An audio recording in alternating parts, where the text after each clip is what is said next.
Une méditation tirée du livre Maranatha, Le Seigneur vient d'Ellen White. 26 octobre. Satan est lié. Puis je vis descendre du ciel un ange qui avait la clé de l'abîme et une grande chaîne dans sa main. Il saisit le dragon, le serpent ancien qui est le diable et Satan, et il le lia pour 1000 ans. Apocalypse 20, versets 1 et 2. L'Esprit Saint a prédit dans l'Apocalypse le bannissement de Satan et l'éclat de chaos et de désolation auquel la terre doit être réduite. Et il déclare que la terre demeurera 1000 ans dans cet état. Après avoir dépeint les scènes de la seconde venue du Seigneur et de la destruction des méchants, la prophétie continue. Je vis descendre du ciel un ange qui avait la clé de l'abîme et une grande chaîne à la main.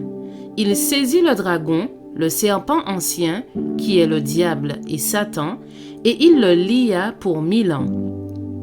Il le jeta dans l'abîme, ferma et scella l'entrée au-dessus de lui, afin qu'il ne séduisît plus les nations, jusqu'à ce que les 1000 ans fussent accomplis. Après cela, il faut qu'il soit délié pour un peu de temps. Apocalypse 20, versets 1 à 3. Le mot abîme représente ici la terre dans son état de confusion et d'obscurité. C'est ce que d'autres passages prouvent. Le récit biblique, parlant de l'état de la terre au commencement, dit « La terre était informe et vide, et il y avait des ténèbres à la surface de l'abîme. » Genèse 1, verset 2. La prophétie nous enseigne qu'elle sera partiellement, du moins, ramenée à cet état. Considérant à travers les siècles le jour de Dieu, le prophète Jérémie déclare « Je regarde la terre et voici, elle est informe et vide, les cieux et leur lumière a disparu.